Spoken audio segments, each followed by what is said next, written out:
first successful ABS challenge in an All-Star game. Did you think Yeah. going in that would be your spot? No, honestly, I wasn't even going to use them, but I felt like that was a strike, and then you want that in an 0-2 count, especially with the way the inning was going, the ball kind of finding a lot of grass. So, yeah, I mean, I think it's coming, whether players like it or not, it's going to come. So, might as well get used to it. Was that your first instinct to challenge it, or I thought it was a strike. I don't know if I'll ever challenge. I'll probably always leave it up to the catcher. Because I'm going to think a lot of pitches are strikes that aren't. So I'll leave it up to the catcher and let them make those decisions. Was that something discussed before the game at all with Cal? Like how you guys handle that situation at all? Challenges? Yeah. No. I mean, I kind of told him, like, hey, I'm not going to use them. I was joking around that I was going to burn 2 of them on the first balls just so that way we didn't have them the rest of the game. But, we didn't really talk about it, to be honest. You've been pretty open about just the human element of the game. You appreciate that, right? But then Yeah. you see it work the way that it worked today, and you understand, that was a pitch that was a strike, and it should have been called a strike. I mean, that's something maybe where you can be more open to wanting that in the future.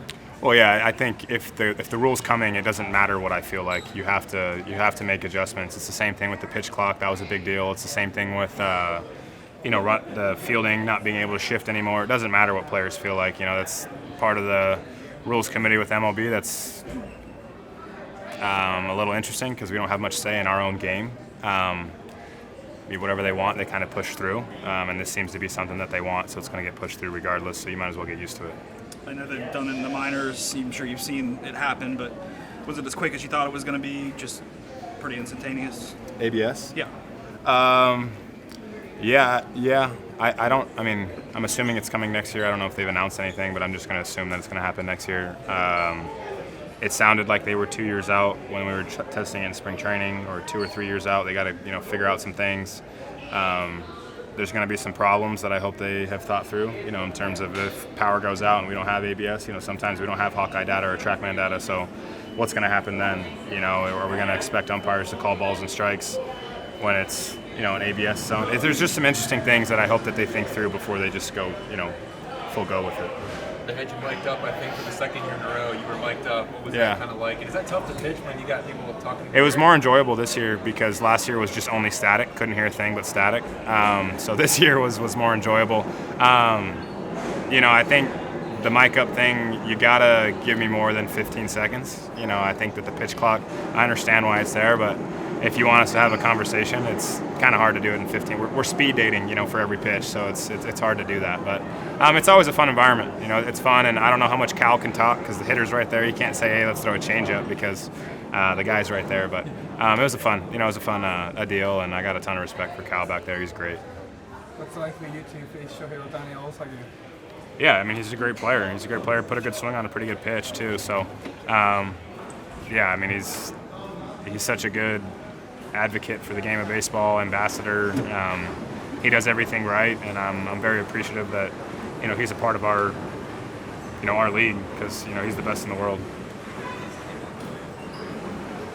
What did you think of the Southern hospitality tonight, the crowd tonight?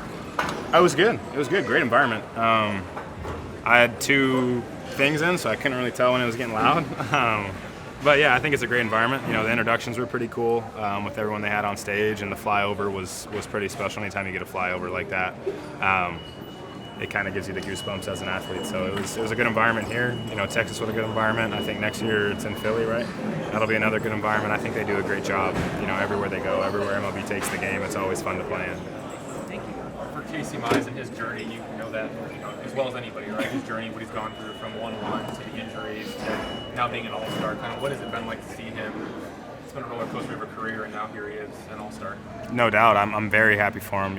I'm proud of him. Everything he's gone through, ups and downs, a lot of downs. Injuries, coming back from injury and not performing the way he's expected to perform, the way he expects of himself. And then going into an off season and kind of revamping his arsenal and coming into spring training with not really a spot on the roster, and he earned every spot that he's had, every start that he's had, he's earned it, and he's earned this moment. And I hope he gets in the game in some capacity. I don't really know what his role is or when he's going to throw, but I hope he gets in the game too. This is kind of a home start for him. Atlanta's close to where he grew up, so I know it means a ton to him, and I couldn't be happier for him, not only as a teammate but as a friend. Tarik, who did you learn from this week? I had a lot of good conversations with Max Fried, actually. We talked for probably 2 hours today just talking about, baseball, different stuff. Going through his career here, obviously, and then kind of where my career is going. He's got a lot of, experience and leadership in that aspect, and obviously he's, one of the game's best left-handed arms, so you want to, talk shop with him. What he's able to do on the mound, he pitches like almost exact opposite of how I pitch. He's, manipulating every single pitch where I don't really do that. So it's always fun to kind of pick your brain in that aspect. But yeah, I mean, talking to all these guys, I mean, they're all really, really good players, and you got a ton of respect, and being able to share the clubhouse with them is an honor. Did you seek Max out or did you seek you out? How'd that conversation sort of happen? We kind of had a unique conversation before the game, and then when he got here, we kind of just picked up right on that conversation, and I like him a lot. He's a really good dude. I've heard nothing but great things about him, in other clubhouses and kind of through the grapevine of baseball, right? So, yeah, I got a lot of respect for him, and obviously, what he's doing in New York in his first season, that's not easy at all, and he's kind of anchored that rotation down, for those guys, especially losing Cole in spring training. So, you got a lot of respect for guys that do that, and he's been able to perform at a pretty elite level his entire career. Thank you, Tarik. Good. Thank you. Thank you. Yeah, thank you, guys.